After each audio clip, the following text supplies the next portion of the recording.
The Irish Song and Recitation Festival, home of song, story, and poetical proverb.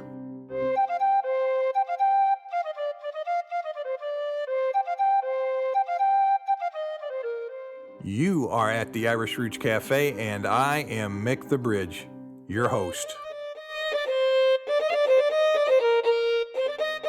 This is one of 3 broadcast series here at the cafe. The other 2 cover Irish family history worldwide and the history of the Irish in America. So step right up to the microphone, folks. Consider calling in at 816-256-3360. Then you just speak, sing, or play your piece proudly into my phone recorder. If it fits, we will place it on the air in a future show. But remember, it's all for free and it's all for fun, and tens of thousands of our listeners are looking forward to each show. And why is that? Because every day's a holiday at the Irish Roots Cafe.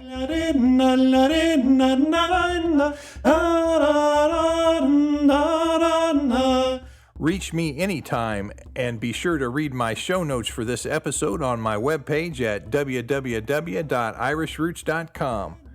Now let's move into the big back room here at the cafe and have a listen to what's being served up today.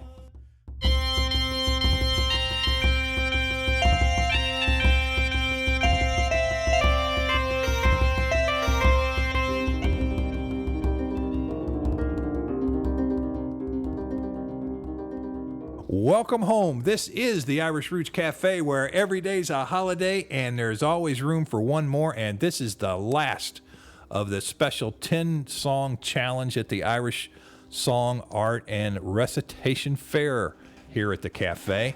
And Peter has just gone out and calmed down that crowd so well. I tell you, when you run a little cafe like this, you've got to have somebody that can handle the crowd, and Peter's the one.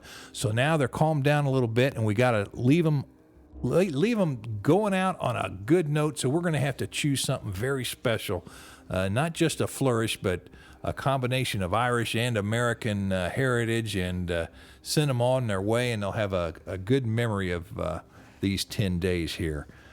Peter, you did your job out there. Have you got it in you to pull off one of your famous finales?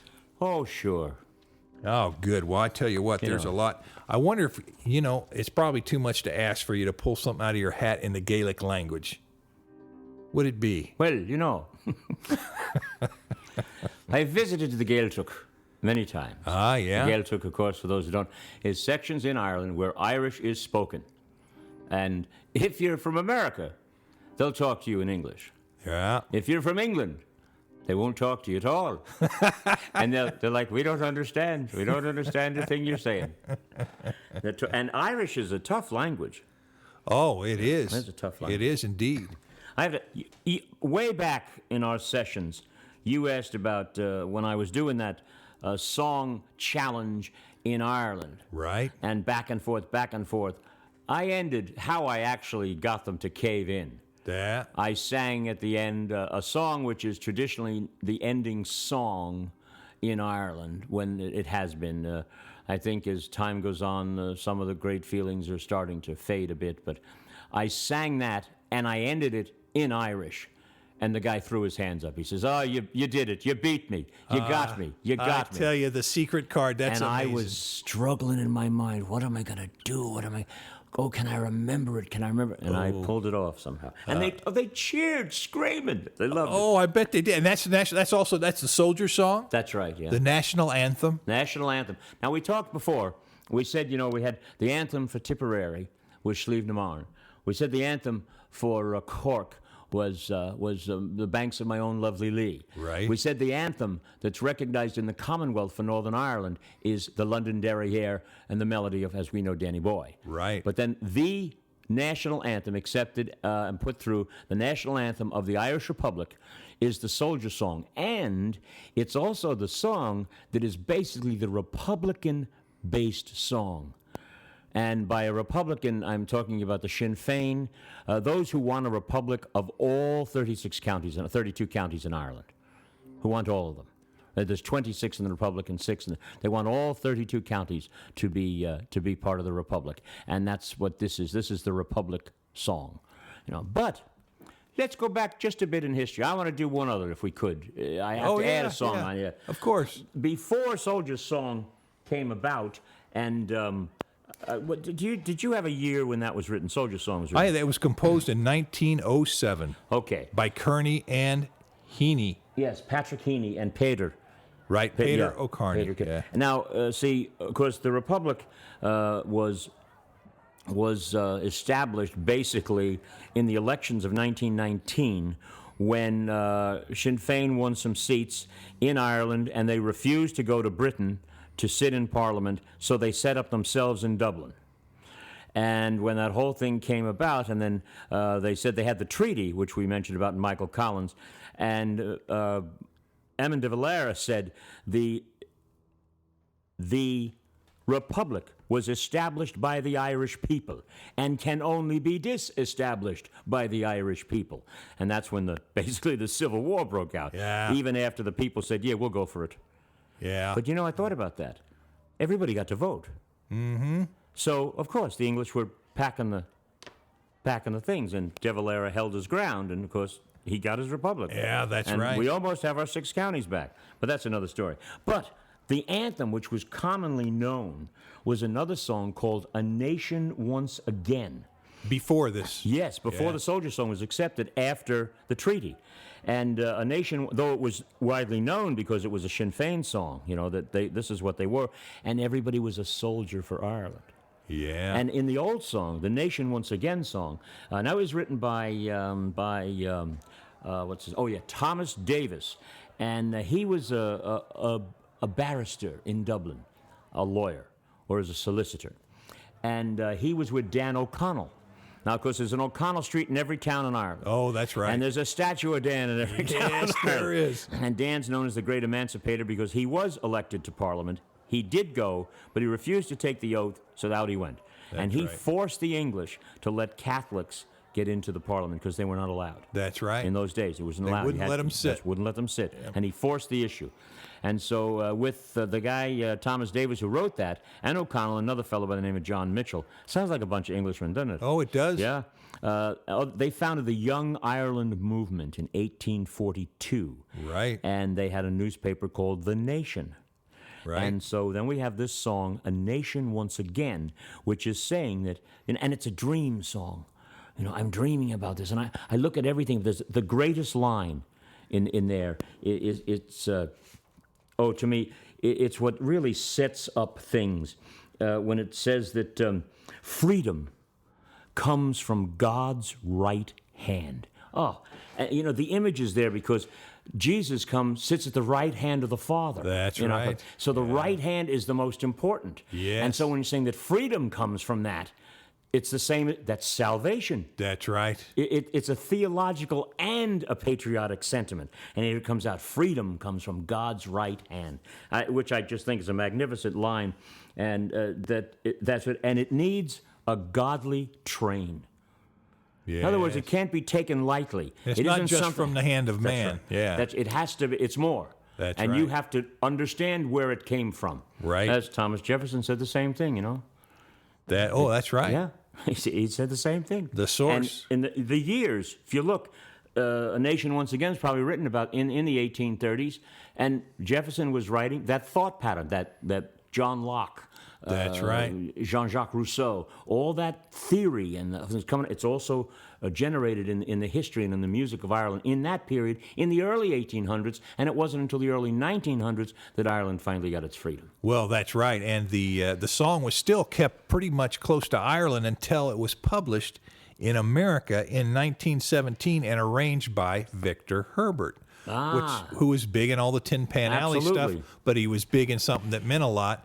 And that sheet music came out, and all they had on the cover, only illustration, was the tricolor, which, of course, you know all about the tricolor. Sure. And for others who don't, tricolor was a gift from the French. Here they're giving us food now, and they gave us the tricolor. And green was for the Catholics, orange was for the Protestants, and white was for the hope of peace between them. And there is a little bit of a movement in Ireland, which they say they don't think it'll work. They want to get rid of the tricolor and replace it with a blue flag. By the way, blue is the national color of Ireland, not green. That's right. Blue is, and they want to put the harp on there, which is the national symbol of Ireland. I think it has credence to it. Oh, it does. And in researching the coats of arms back probably 5, 6, even older, 700 years ago, the heraldic symbol of Ireland was a golden harp on a blue background. So there is a historic reference to it, that's for sure. And when we go back to Thomas More, when we were talking in another session, right? The harp that once through Tara's halls. The soul of music shed. Absolutely. Yes. Was that the one? It is the very one that Brian Perrault played himself. He did. Yeah. It was it. Well, let's play, let me try to sing A Nation Once Again. How's that? Okay, this will be the best. This will be the capper. And then I'm going to hit you with my surprise at the end. Good. Okay, that sounds like a deal.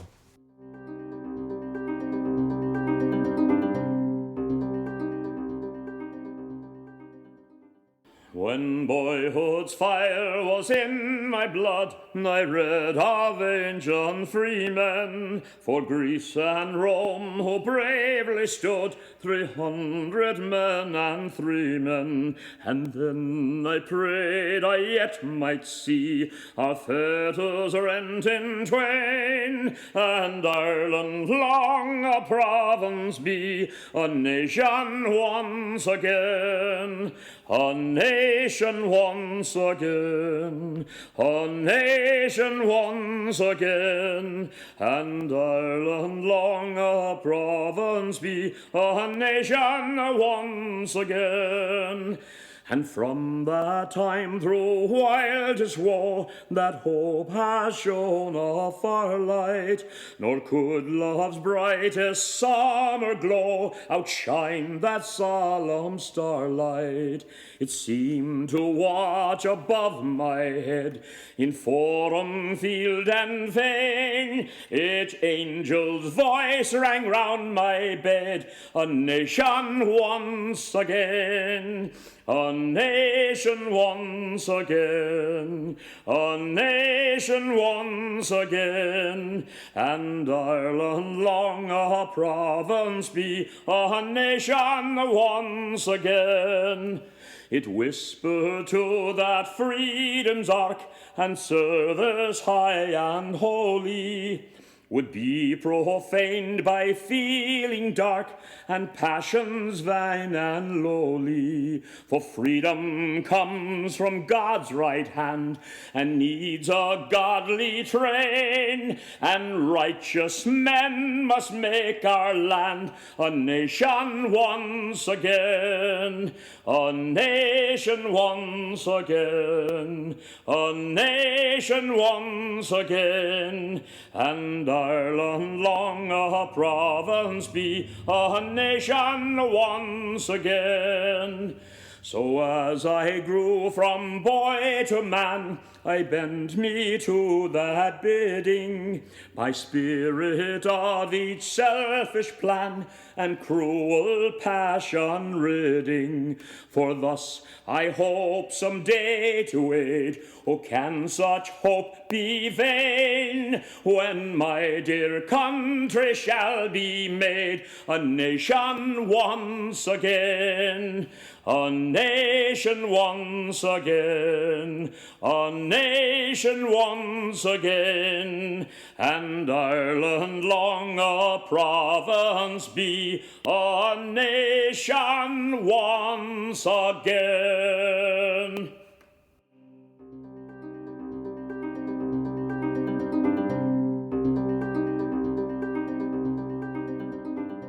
Well, now here comes Peter. He's just finished that special finale. What was it? The Nation Once Again? The Nation Once Again, the old anthem of the Irish. That's right. Before they were a nation.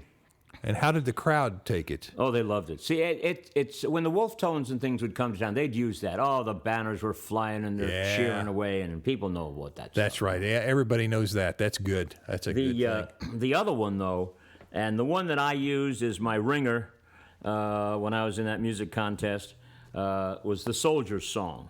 Now, the Soldier's Song, as we just mentioned a bit ago, is the official Irish National Anthem. And as we talked about anthems for other places, this is the official one of the country. And it's called the Soldier's Song because it's saying we're soldiers in this battle to bring about what we want, which is our republic. And so I'm gonna try this different, but I want you to know that every band and group in Ireland, when it was the end of the evening, which would usually be about 11 o'clock, and people know in the pubs close at 11 o'clock in the winter and 11:30 in the summer. Right. There are special days you can get an extra permit to go to one or something, but most of them, the neighborhoods and the little towns, it closes earlier. Now, I've seen them lock the front door, and everybody just uses the side door. Well, for that's a couple another of story. Hours. Well, yes, we shouldn't be talking about and that. I remember one time I was in Boyle in County Roscommon. Right. I stayed there for a couple of weeks once, and God, I've too much. I don't know how to stand it. I can't stand it. And so we're in this one pub, my brother and I, and the phone rings. Yeah, okay, thanks very much, good, bye now. And so the daughter of the proprietor says, who is that, Pa? Says, oh, it was the sergeant calling. He wanted us to know that tomorrow he'd be coming around to make sure we close at 11 o'clock. It's nice having advance notice. Not today, but tomorrow. We don't care what you do today. It's tomorrow. And so that's what. But you know it's time. And tourists see anything. So many different tourists, and if they don't know the national anthems, and people don't know the national anthem of Ireland. When the national anthem is played, that's it. The band stops. You stop. Everybody and you knows. stand. Yeah, that's right. And people would sing. And when I started going to Ireland and I learned the anthem, I would sing it in English. Right. And one person said to me, oh, that's lovely. She says, I've never heard it in English.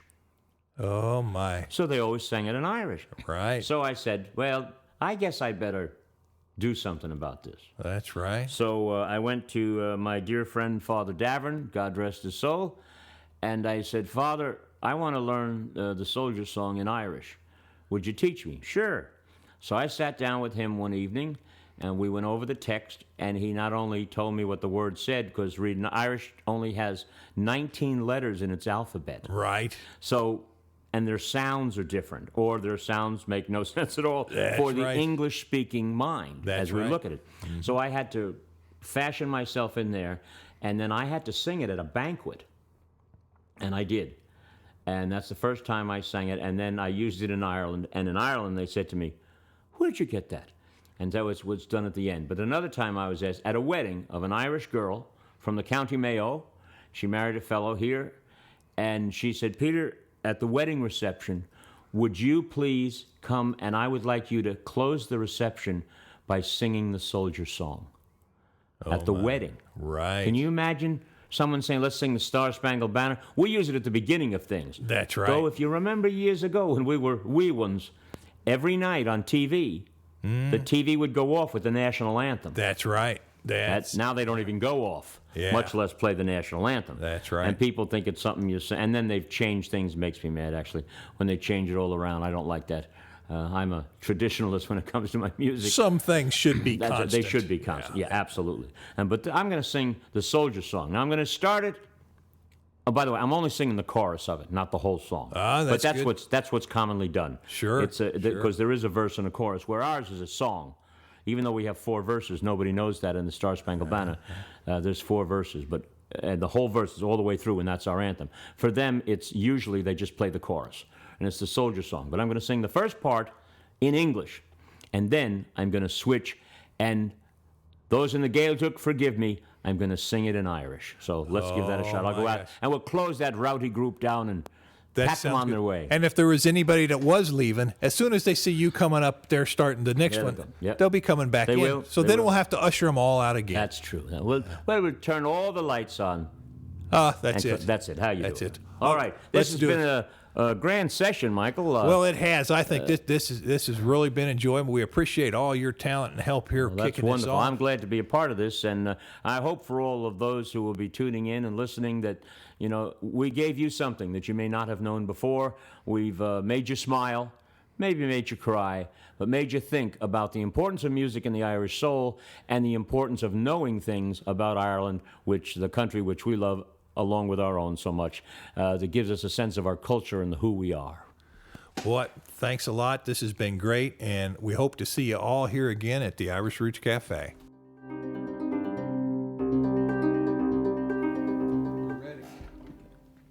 Soldiers are we, whose lives are pledged to Ireland. Some have come from a land beyond the wave, sworn to be free. No more our ancient sire land will shelter the despot or the slave. Tonight we man the burn of oil, in Erin's cause come war while, mid cannons roar and rifles peal, we'll chant the soldier's song.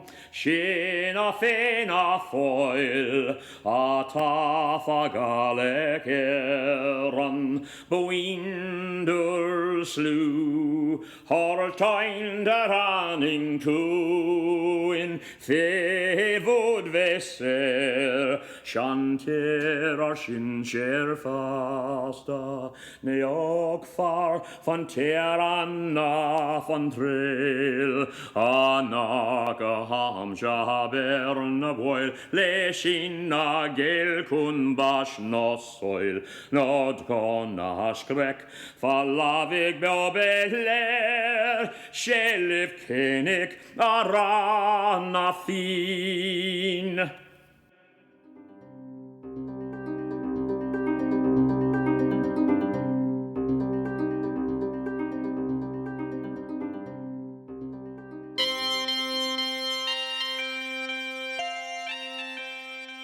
That's a wrapper for today, folks. I'm Mick the Bridge at the Irish Roots Cafe. You can contact me at mike@irishroots.com or send your submission or your notes to Box 7575, Kansas City, Missouri 64116. Oh yes, any donation to keep this show going is appreciated. And remember, keep the best of your Irish heritage alive today.